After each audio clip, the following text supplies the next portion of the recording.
Estados Unidos está ejerciendo su poder para expulsar a China de Internet. El gigante norteamericano ha intensificado su dominio sobre la red global, influenciando la asignación de contratos y asegurando que las empresas estadounidenses sean las líderes del mercado. En este escenario, China, a pesar de su progreso tecnológico, se enfrenta a grandes obstáculos y restricciones. Lo que estás a punto de descubrir cambiará tu perspectiva sobre la conectividad global. Desde las profundidades de Marsella hasta los rincones más remotos del planeta, más de $1 billón en transacciones financieras, la transmisión de programas y billones de reproducciones de videos. Todo esto se desplaza a través de una intrincada red submarina de cables. Entonces surge la pregunta, ¿quién tiene realmente el control de esta red?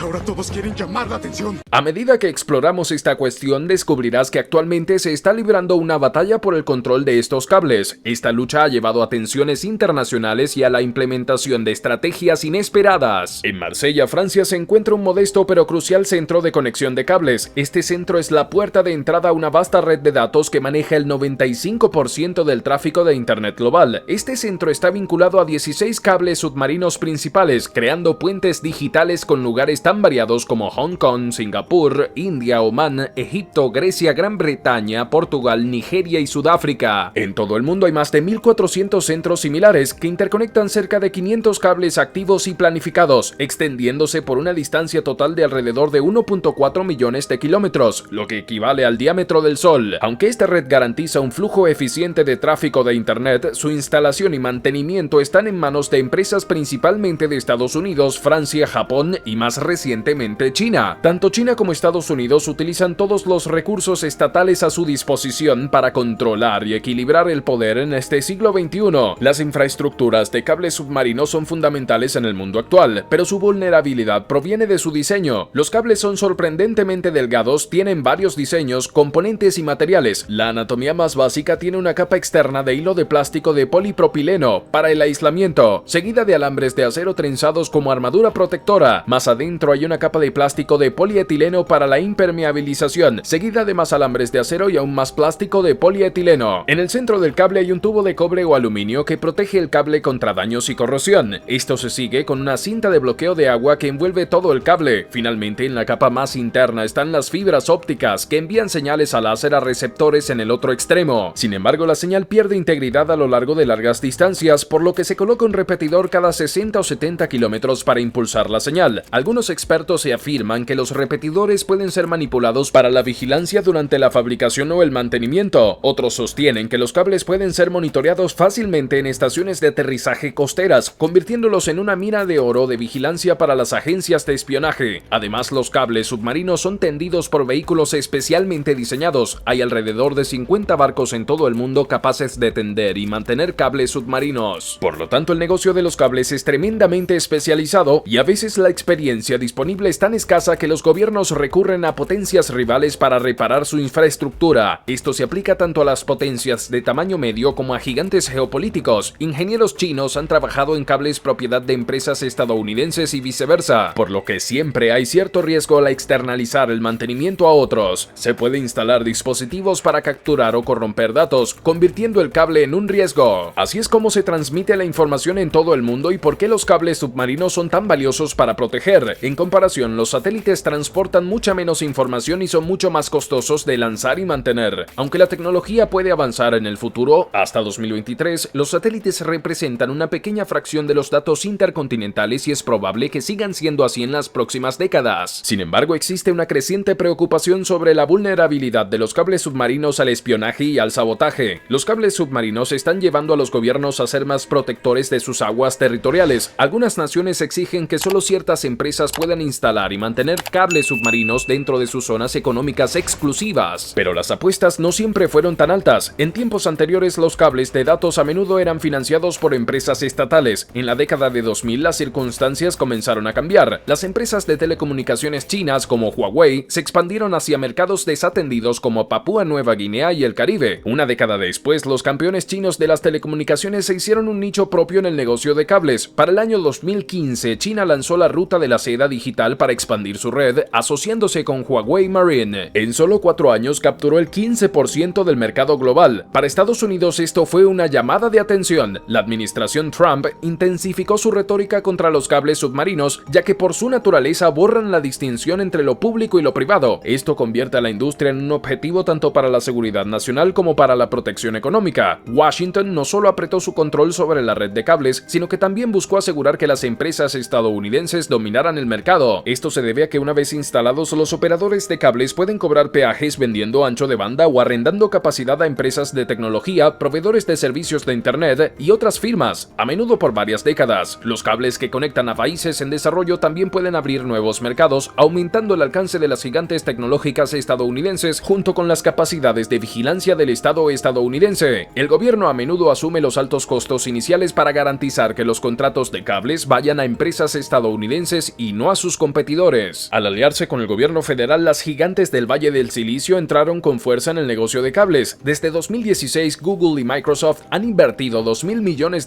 en cables, lo que representa el 15% del total mundial, con otros $4.000 millones proyectados para los próximos 3 años. Estas empresas también son responsables de 2/3 del uso global de ancho de banda, así que al controlar su propia infraestructura, las grandes empresas tecnológicas también fortalecieron su dominio en la industria. Los proveedores de cables chinos vieron cómo se agotaban las ofertas de contratos. La amenaza de sanciones por parte de Washington llevó a Global Marine y Huawei a vender sus participaciones en su empresa conjunta al grupo Hangtong, que lo rebautizó como Hengtong Marine Tech. En la actualidad, Hengtong Marine Tech tiene solo 2 proyectos en desarrollo, ambos limitados al sudeste asiático y programados para estar en línea para 2022. La formulación de políticas estadounidense tuvo éxito en evitar que China se convirtiera en un importante actor en el mercado global de cables submarinos. Al menos hasta ahora, Hengtong Marine Tech representa solo el 10% de las redes de cables existentes y planeadas que se conocen, lo cual es sustancialmente menor que el fabricante francés ASN y el proveedor estadounidense Subcon, que representan el 41% y el 21% del mercado global respectivamente. Mientras que Estados Unidos domina la fase de planificación de los cables, parece que China es más prominente en el negocio de mantenimiento. Las interrupciones, por definición, son reparaciones no planeadas y a menudo el trabajo recae en quien sea capaz, esté disponible y cerca. Por esta razón, para mantener una posición en las operaciones de cables submarinos, China ha apostado en el negocio del mantenimiento, atendiendo la densa infraestructura de cables en sus mares cercanos, incluyendo a Estados Unidos y Japón. Algunos analistas sostienen que esto brinda oportunidades para el espionaje. En 2022, barcos chinos repararon cables operados por AT&T, Verizon y Microsoft en el mar de China Oriental. En mayo siguiente, Microsoft alegó con moderada confianza que actores respaldados por el Estado hackearon su infraestructura de telecomunicaciones. Beijing negó cualquier vínculo con los piratas informáticos. Parcialmente por esta razón, Washington ha buscado mantener los nuevos cables físicamente alejados de China. La iniciativa Clean Network, fundada en 2020, prohíbe efectivamente conexiones directas entre Estados Unidos y la China continental. Los cables submarinos Bifrost y Echo, programados para abrir en 2024, evitan aguas disputadas cerca de China, al igual que el cable Apricot, un proyecto de 12.000 kilómetros que conectará Filipinas e Indonesia y está programado para completarse en 2025 en el suroeste del Pacífico. Sin embargo, los factores políticos son aún más pronunciados. En 2021, el Banco Mundial canceló un proyecto de cable que conectaba a Guam y Micronesia, que la empresa china Hengtong Marine Tech estaba destinado a ganar. Washington esencialmente frustró el proyecto al contactar a Micronesia en 2020, expresando su desaprobación de la participación china. Después, Washington, Tokio y Canberra anunciaron que financiarían un nuevo cable a lo largo de la misma ruta. Para junio de 2023, el proyecto de 95 millones y 2.250 kilómetros estaba en marcha. Esto mejoró el estatus de Guam, un territorio ultramarino altamente militarizado de Estados Unidos, como un importante centro de datos. Las crecientes tensiones entre China y Estados Unidos han llevado a las empresas a explorar nuevas rutas para el tráfico de datos. En un mundo cada vez más centrado en la seguridad de los datos y la seguridad nacional, se están implementando políticas y regulaciones que excluyen a los proveedores percibidos como hostiles del ecosistema de las tecnologías de la información y comunicación. Países como Singapur, Indonesia, Filipinas y Guam están sugiriendo como nodos clave para el tráfico internacional de datos, incluso compitiendo con el Océano Índico. Un elemento crucial en esta competencia es el cable CME-WI6, que une a Singapur con París. Aunque la empresa china Hengtong Marine Tech ganó inicialmente el contrato con una oferta considerablemente más baja, la intervención de Washington resultó en que el proyecto fuera adjudicado a Subcon, una empresa estadounidense con conexiones con la inteligencia. Subcon no solo presta servicios a gigantes como Google y Amazon, sino que también es el contratista exclusivo del ejército de los los Estados Unidos. Por otro lado, la presencia de China en el Océano Índico se ha centrado en inversiones realizadas antes de la represión a sus empresas tecnológicas. China Mobile y China Unicom desempeñaron un papel fundamental en proyectos como el cable to Africa y el Sail, que conectan África con Europa y Brasil con Camerún respectivamente. A pesar de los riesgos a la infraestructura física, las alternativas como la internet satelital no pueden sustituir completamente a estos cables. La dificultad para diferenciar entre accidentes e interferencias intencionales, particularmente en zonas geopolíticamente sensibles como el mar de China Meridional, aumenta el riesgo. Los incidentes como los cortes causados por anclas, redes de pesca o fenómenos naturales pueden llevar a malentendidos y errores de cálculo, como ocurrió con el corte de cables que afectó a las islas Matsu a principios de 2023. Las tensiones crecientes entre Estados Unidos y China están impulsando la búsqueda de nuevas rutas para el flujo de datos, con los cables submarinos como un área de enfoque principal. Sin embargo, la falta de legislación internacional actualizada sobre esta infraestructura ha creado lagunas legales que ambos países están tratando de llenar con sus propias regulaciones. Las leyes estadounidenses son anticuadas, con sanciones desproporcionadas para daños a los cables, mientras que las leyes chinas se aplican de manera inconsistente, lo que resulta en numerosos fallos en los cables cada año. Ambos países imponen requisitos de permisos complicados que infringen la Convención de las Naciones Unidas sobre el Derecho del Mar, que establece el derecho de todas las naciones a instalar cables submarinos en la plataforma continental. Aunque existen deficiencias en el marco legal marino, especialmente en la falta de protección para los cables submarinos en aguas internacionales, la falta de abordar estas preocupaciones de manera global podría llevar a conflictos individuales.